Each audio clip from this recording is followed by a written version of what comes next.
பெண்களுக்கு மட்டுமே ஏற்படுற பிரச்சனையில ஒண்ணுதான் தாமதமான மாதவிடாய் சுழற்சி. அப்படி மாதவிடாய் சுழற்சி லேட் ஆனாலே உங்க உடம்புல ஏதோ பிரச்சனை இருக்குன்னு அர்த்தம். என்ன காரணத்தினால மாதவிடாய் சுழற்சி லேட் ஆகும்னு இன்னைக்கு நாம பார்த்து தெரிஞ்சுக்கலாம். மாதவிடாய் சுழற்சிக்கு தேவையான ஹார்மோன்ஸை மூளையில இருக்கிற ஹைப்போதலமஸ் தான் உண்டாக்கும். மன அழுத்தம் அதிகமா இருக்கிறப்போ மூளை பாதிக்கப்படும். அதனால மாதவிடாய் சுழற்சி தள்ளி போகும். உங்க உடம்போட வெயிட்டை பொறுத்து கூட மாதவிடாய் சுழற்சியில மாற்றம் ஏற்படும்.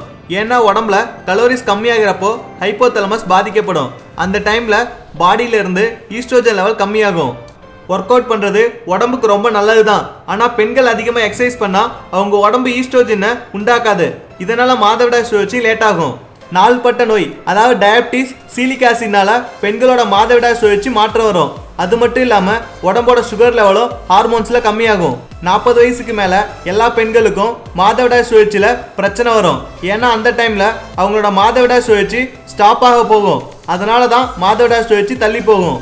தைராய்டு சுரப்பியோட ஹார்மோன்ஸ் அதிகமானா இல்லைனா கம்மியானா கூட மாதவிடாய் சுழற்சி தள்ளி போகும். அதனால உங்களுக்கு தைராய்டு பிரச்சனைக்கு அறிகுறி தெரிஞ்சாலே உடனே டாக்டர் கிட்ட கன்சல்ட் பண்றது ரொம்ப நல்லது.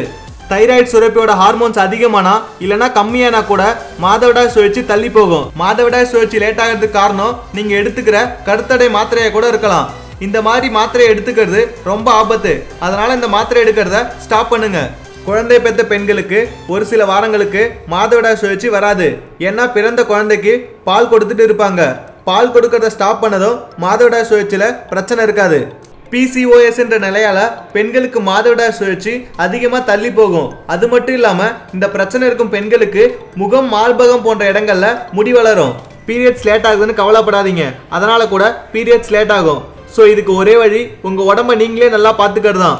அடுத்த வீடியோ பார்க்கறதுக்கு முன்னாடி கீழே இருக்கிற சப்ஸ்கிரைப் பட்டனை கிளிக் பண்ணி எங்க தமிழ் கேர் சேனலை மறக்காம சப்ஸ்கிரைப் பண்ணுங்க.